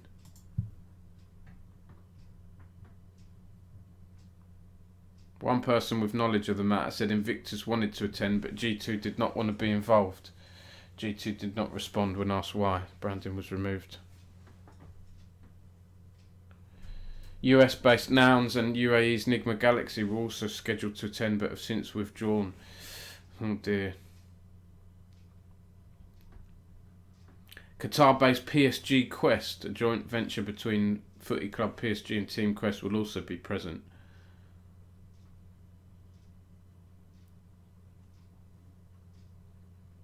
ESI understands some other Western Dota 2 teams also rejected invites to the event. Wow. So this is it here. Games of the Future 2024. $1 million. Bloody hell, it starts in a few days. It starts on Monday, this thing. They haven't really been great with their PR, have they, really, this tournament? We got any UK players? No.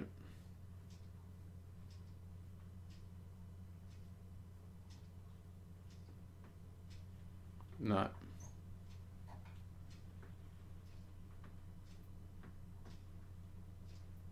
So yeah, it looks like LGD, Invictus are the main, and PSG Quest are kind of like the main orgs there, aren't they?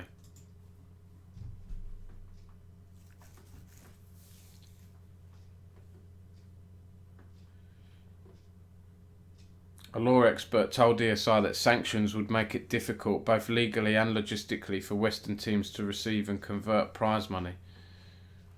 I need to retweet this article. I think this is a good article here that Jake's done.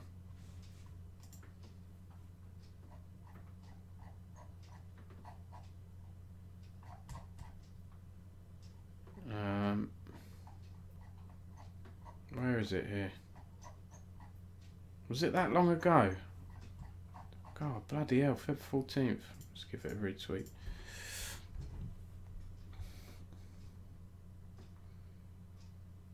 Duck says one of the people behind the non-existent Bristol venue used to run BBC, ITV and Channel 4 as the current chair of Ofcom. Wow. John said if there's money involved, I'm sure some people will go. Yeah, nothing like a bit of sports washing. Duck said it's an in-person event. Lots of dreams from lots of. Do you mean teams or dreams? South America, Eastern Europe, China, and SEA. Yeah, I agree, Aston. Lots of orgs getting it in the neck for this. Getting DM pictures of. Oh my god. Yeah. John can't think why they haven't shouted that much about it. Yeah, Jake is great, Aston. He's really good. Another Esports Insider writer that started, I don't want to say started out at Esports News UK because he was doing other things before he did, but he did a bit for me as well. Yeah, teams, yeah. Yeah, it's crazy, isn't it? I haven't actually read this article yet. I'm reading it now. He's done some good work here, Jake. This is... yeah, and I've read this. Licensing concerns, right? Well, Jake's put, it appears likely that Games of the Future did not receive permission to use many of the titles it plans to run tournaments. I'd love to see someone go to the publishers and get comment about this tournament. What are the games? What is this game? This is Dota 2, right? Are there other games taking part, in this Games of the Future? I know Valve are very laid back, aren't they, typically? Maybe Valve did give permission, or, I think it's very different to doing an EAFC tournament out there, or a League of Legends tournament out there. Be interesting to hear if Valve does comment on it. I would have loved to have reached out to Valve. I wonder if Jake did. Maybe I can ask him that, if he reached out to Valve for their for their comments about it.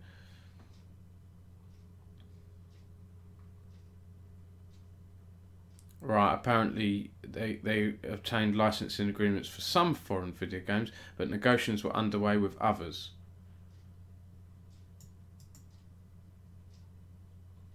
Publishers are not very positive about cooperation with us, event organisers later told another outlet.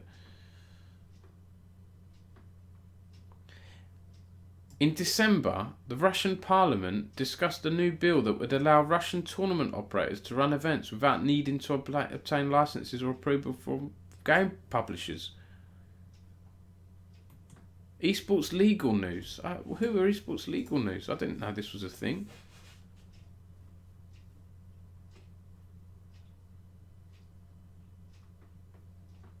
It's interesting. Who's behind that, I wonder?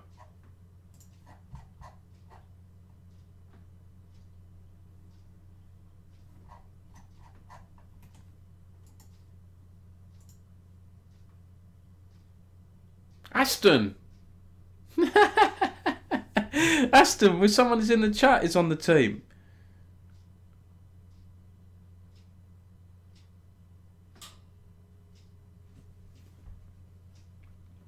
Duck says if they were in the US or UK, sure, but in Russia they can just do YOLO and ignore because, well, sanctions.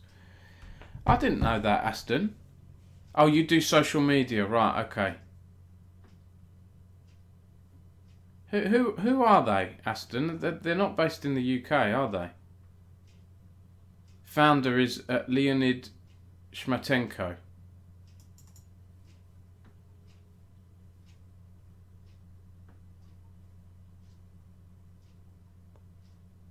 Right, an expert in CIS region. Right, that'll explain it. Well, I haven't heard of him. If he's, I guess, based in that region. That is interesting.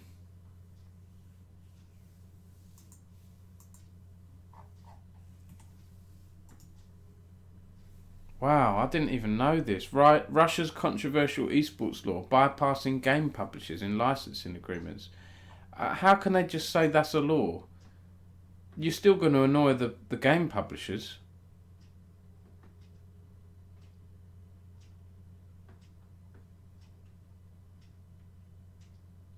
Central to the proposal is the creation of a public law company tasked with managing the licensing fees associated with the use of games in esports tournaments.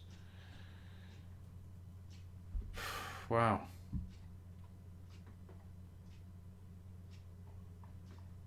That is interesting, isn't it?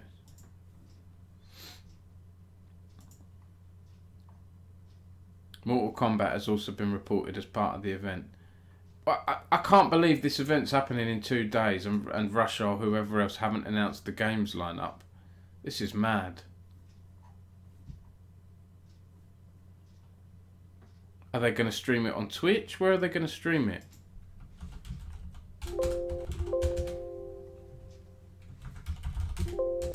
There's no mention of Twitch or streaming on it.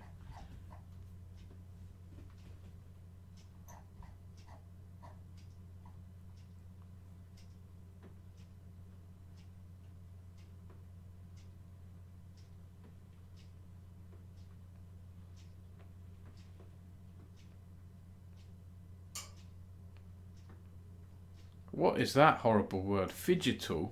Ugh. Is that a word? Are people using that? I don't like that. Phygital. It's a word! Experiential event technology and brand experience. Physical plus digital. I don't like it. Phygital. It sounds like someone's fidgeting in their seat, you know? Phygital.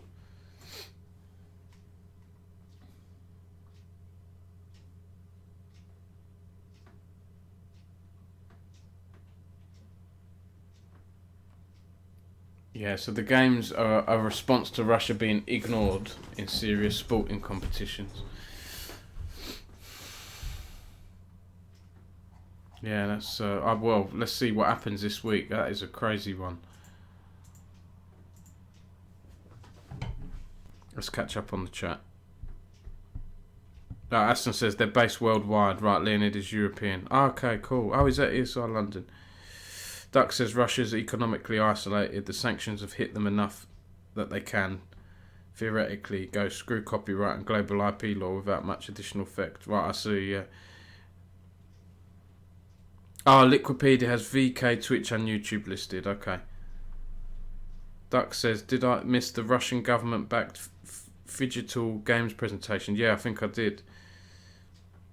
That happened mid last year. Yeah, okay, yeah. I think I might have seen something on social media. Aston says countries can in legal theory just go and say copyright law doesn't exist.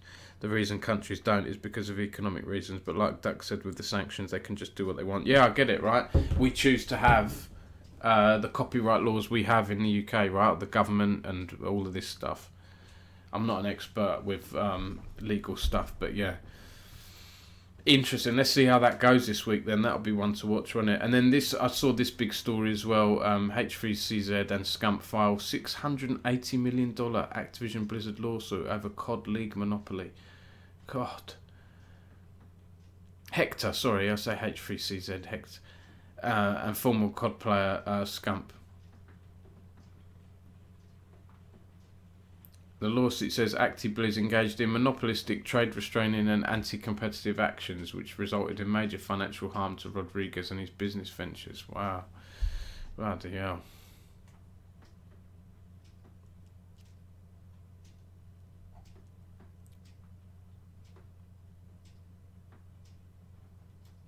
Yeah, Esports Insider have been doing some good stuff recently. Ivan, shout out to Ivan, he's a really good writer as well. I met him at the BAFTA the Esports Insider Film Festival a few months ago. Ivan does really good newsy stuff.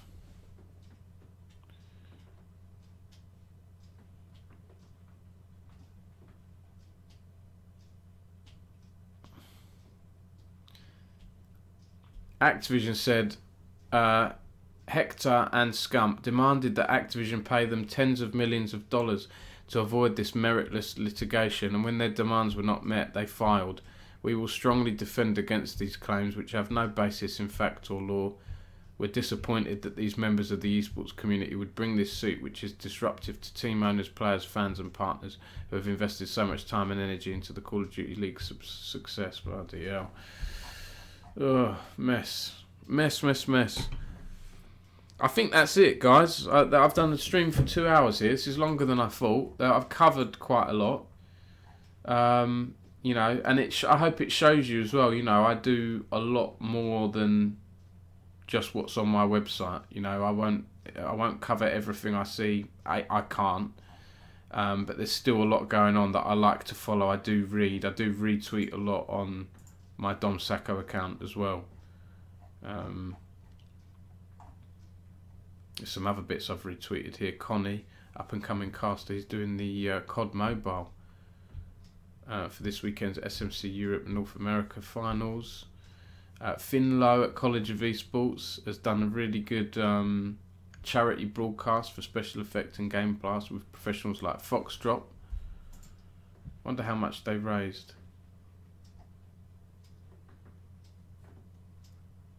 Doing some good stuff with the production.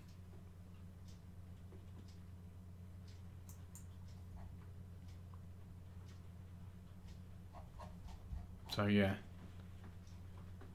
we've had a thing today, a TFT thing from Counterfeit Casts, doing one of his casual competitions. So yeah, I do try and retweet a lot. Oh yeah, I'm a buddy. I'm an industry buddy for NSC's Intel Future Gen 2024 student Rising Star cohort. So yeah, I've been paired with a student and I've had a call with them. So that's been fun. I did that last year as well.